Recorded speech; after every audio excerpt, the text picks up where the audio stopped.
नमस्कार दोस्तों। इस वीडियो में हम ये देखेंगे कि किस तरीके से आप क्रिएटिनिन की किट किसी भी सेमी ऑटोमेटेड बायोकेमिस्ट्री एनालाइजर पे प्रोग्राम कर सकते हो। इस वीडियो में हमने एनामो लैबोरेटरीज प्राइवेट लिमिटेड द्वारा मैन्युफैक्चर किए गए किट को यूज़ किया है। तो दोस्तों, आप अपनी क्रिएटिनिन की किट किसी भी सेमी ऑटोमेटेड बायोकेमिस्ट्री पे प्रोग्राम करना चाहते हो तो उसके लिए जिन पैरामीटर्स या जिस इन्फॉर्मेशन की आपको ज़रूरत है वो सारे पैरामीटर्स और इन्फॉर्मेशन आपको उस किट के पैक इंसर्ट या फिर इंस्ट्रक्शंस फॉर यूज़ में मिल जाएंगे, जो कि आपके किट बॉक्स के अंदर होगा। तो आइए देखते हैं इन पैरामीटर्स को यूज़ करते हुए हम किस तरीके से सॉफ्टवेयर प्रोग्राम कर सकते हैं। तो सबसे पहले आपको जो करना है वो आपको आपका इंस्ट्रूमेंट स्विच ऑन करना है और उसके मेन मेन्यू पे आ जाना है। मेन मेन्यू पे आते ही आपको इसमें से टेस्ट ऑपरेशन सिलेक्ट करना है और यहाँ पर आकर आपको ऐड न्यू टेस्ट सिलेक्ट करना है। अब जैसा कि आप देख सकते हैं यहाँ पर लिखा आ रहा है सिलेक्ट टेस्ट मोड, यानी कि यहाँ पर आपको ये मोड सिलेक्ट करना है कि आपका जो ये पैरामीटर है क्रिएटिनिन, ये कौन से पैरामीटर में आता है, काइनेटिक मोड में आता है या एंड पॉइंट में या फिक्स टाइम में या किसी और में। तो उसके लिए हम यहाँ पर पैक इंसर्ट रेफर कर सकते हैं। यहाँ पर मैन्युफैक्चरर ने रिएक्शन टाइप के आगे इनिशियल रेट लिखा है, तो इनिशियल रेट और फिक्स टाइम दोनों एक ही चीज़ होती है। और यहाँ पर आप ये भी देख सकते हैं कि मैन्युफैक्चरर ने यहाँ पर एक एरो दिया है जो ऊपर की तरफ पॉइंट कर रहा है। इसका ये मतलब है कि इसका जो फिक्स टाइम मोड है ये इंक्रीजिंग डायरेक्शन में जा रहा है, यानी कि इसकी एब्जॉर्बेंस वक्त के साथ में बढ़ती है। तो जैसा कि हमने यहाँ पर इंस्ट्रक्शंस फॉर यूज़ में देखा, हम यहाँ पर सिलेक्ट कर देंगे फिक्स टाइम। अब यहाँ पर आप देख सकते हैं कि यहाँ पर बहुत सारे पैरामीटर्स यहाँ पर आपको एंटर करने होंगे। सबसे पहली इन्फॉर्मेशन जो आपको यहाँ पर एंटर करनी होगी वो है नेम ऑफ द टेस्ट की। तो यहाँ पर आप कोई भी नेम सिलेक्ट कर सकते हैं जो आपके लेबोरेटरी के अकॉर्डिंग आपको सूटेबल होगा। मैं यहाँ पर इस वीडियो में CRT एंटर कर रहा हूँ नेम ऑफ द टेस्ट में। एक बार आपने टेस्ट का नेम ऐड कर दिया, उसके बाद आप यहाँ पर एंटर दबा दीजिए और आपके होम स्क्रीन पे आ जाइए।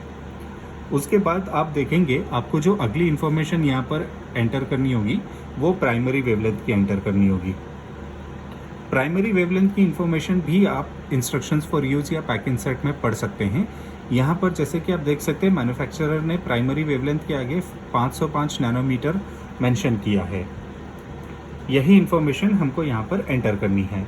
उसके लिए हम प्राइमरी वेवलेंथ सिलेक्ट करेंगे और यहाँ पर हम सिलेक्ट करेंगे फ़िल्टर नंबर 1 और यहाँ पर हम वो वाली वेवलेंथ डाल देंगे जो हमने इंस्ट्रक्शंस फॉर यूज़ में पढ़ी थी। यदि एग्जैक्ट वेवलेंथ अवेलेबल नहीं है तो उसके सबसे करीब क्लोज वाली जो वेवलेंथ है वो आप यहाँ पर एंटर कर सकते हो। अब क्योंकि मैन्युफैक्चरर ने फ़िल्टर नंबर 2 या सेकेंडरी वेवलेंथ की कोई जानकारी अपने पैक इंसर्ट में नहीं दी है, इसके लिए हम इसको ब्लैंक या डिसेबल रख देंगे और यहाँ पर हम एस्केप दबा करके होम स्क्रीन पे आ जाएंगे। अगली इन्फॉर्मेशन जो आपको यहाँ पर ऐड करनी होगी वो टेम्परेचर या फ्लो सेल टेम्परेचर की ऐड करनी होगी। उसकी जानकारी भी आप इंस्ट्रक्शंस फॉर यूज़ में देख सकते हैं। जैसे कि आप देख सकते हैं यहाँ पर मैन्युफैक्चरर ने फ्लो सेल टेम्परेचर के आगे 37 डिग्री सेल्सियस मेंशन किया है। अब क्योंकि यहाँ पर भी 37 डिग्री सेल्सियस ही लिखा हुआ आ रहा है, इसीलिए हम इस इंफॉर्मेशन को एडिट नहीं करेंगे। अगली इन्फॉर्मेशन जो यहाँ पर आपको ऐड करनी होगी वो KF या काइनेटिक फैक्टर की ऐड करनी होगी। काइनेटिक फैक्टर को हम 1.0 ही मेंटेन रखेंगे। अगली इन्फॉर्मेशन जो आपको यहाँ पर ऐड करनी होगी वो वॉल्यूम या एस्पिरेशन वॉल्यूम की ऐड करनी होगी। अब एस्पिरेशन वॉल्यूम को आप 500 माइक्रोलीटर ही मेंटेन कर सकते हैं, या तो फिर अगर आप आपका पूरा का टेस्ट 500 माइक्रोलीटर में रन कर रहे हो तो आप इसको घटा करके 300 या 400 माइक्रोलीटर भी कर सकते हो। अगली इन्फॉर्मेशन जो आपको यहाँ पर ऐड करनी होगी वो यूनिट्स की ऐड करनी होगी। यूनिट की इन्फॉर्मेशन देखने के लिए आप यहाँ पर चेक करिए कि स्टैंडर्ड के आगे कौन सी यूनिट मेंशन करी हुई है। तो जो यूनिट स्टैंडर्ड के आगे मेंशन की है वही यूनिट हमको यहाँ पर एंटर करनी है सॉफ्टवेयर में। अब ये यूनिट एंटर करने के लिए आप यूनिट सिलेक्ट कीजिए और लिस्ट में से वो वाली यूनिट ले लीजिए जो यूनिट हमने इंस्ट्रक्शंस फॉर यूज़ में पढ़ी थी। अगली इन्फॉर्मेशन जो आपको यहाँ पर ऐड करनी होगी वो लैग टाइम और रीड टाइम की एंटर करनी होगी। अब लैग टाइम और रीड टाइम की इन्फॉर्मेशन भी आप इंस्ट्रक्शंस फॉर यूज़ में पढ़ सकते हो। जैसे कि आप यहाँ पर देख सकते हो मैन्युफैक्चरर ने डिले टाइम के आगे 30 सेकेंड्स लिखा है और रीड टाइम के आगे 60 सेकेंड्स लिखा है। तो डिले टाइम और लैग टाइम दोनों एक ही चीज़ होती है। तो यहाँ पर आप सीधा सीधा ये इन्फॉर्मेशन सॉफ्टवेयर में ऐड कर सकते हो। तो ये इन्फॉर्मेशन ऐड करने के लिए हम यहाँ पर लैग टाइम सिलेक्ट करेंगे और उसके बाद वापस यहाँ पर हम लैग टाइम सिलेक्ट करेंगे और फिर नीचे से न्यूमेरिक में हम वो वाली वैल्यू ऐड कर देंगे जो वैल्यू हमने इंस्ट्रक्शंस फॉर यूज़ में पढ़ी थी। वैल्यू ऐड करते ही आप यहाँ पर एंटर दबाएंगे और उसके बाद आप सिलेक्ट कीजिए रीड टाइम, उसको भी एंटर कर लीजिए और रीड टाइम में भी आप वही वाली वैल्यू यहाँ पर ऐड कीजिए जो वैल्यू आपने इंस्ट्रक्शंस फॉर यूज़ में पढ़ी थी। यहाँ पर भी वैल्यू ऐड करने के बाद आप एंटर दबा दीजिए और फिर एस्केप दबा दीजिए आपके होम स्क्रीन पे आने के लिए।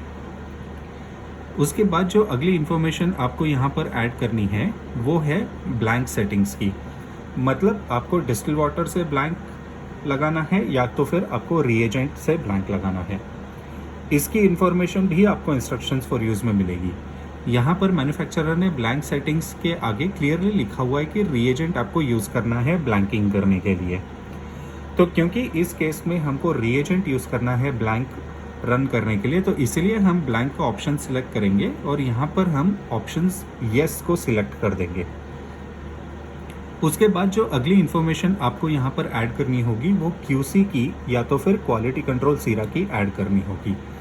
अगर आप अपनी लेबोरेटरी में कोई भी क्वालिटी कंट्रोल सीरम यूज़ कर रहे हैं तो उसकी नॉर्मल और एबनॉर्मल वैल्यूज़ आप यहाँ पर एंटर कर सकते हो। अगली इन्फॉर्मेशन जो आपको यहाँ पर ऐड करनी होगी वो नॉर्मल वैल्यूज़ की ऐड करनी होगी, यानी कि पेशेंट के अंदर जो नॉर्मल वैल्यूज़ है वो क्या है। अब वैसे तो लेबोरेटरी को अपनी नॉर्मल वैल्यूज़ खुद एस्टैब्लिश करनी चाहिए और वो वाली नॉर्मल वैल्यूज़ आपको यहाँ पर एंटर करनी चाहिए। लेकिन यदि लेबोरेटरी ने अपनी नॉर्मल वैल्यूज़ एस्टैब्लिश नहीं करी है तो हम इंस्ट्रक्शंस फॉर यूज़ भी यहाँ पर रेफ़र कर सकते हैं। और यहाँ पर आप देख सकते हैं रेफरेंस वैल्यूज़ के अंदर यहाँ पर मैन्युफैक्चरर ने नॉर्मल वैल्यूज़ मेंशन करी हुई है। तो जैसे कि हम सीरम सैंपल से रन करेंगे तो सीरम की मेल और फीमेल की नॉर्मल वैल्यूज़ यहाँ पर लिखी हुई है, और अगर हम यूरिन सैंपल से क्रिएटिनिन कर रहे हैं तो उसकी मेल और फीमेल की नॉर्मल वैल्यूज़ यहाँ पर मेंशन करी हुई है। तो इन वैल्यूज़ में से हम सबसे कम और सबसे अधिक वैल्यूज़ जो है वो लो और हाई में हम यहाँ पर एंटर कर देंगे। तो वैल्यूज़ एंटर करने के लिए आप नॉर्मल वैल्यू सिलेक्ट कीजिए और यहाँ पर प्रेस कीजिए ऑप्शन येस।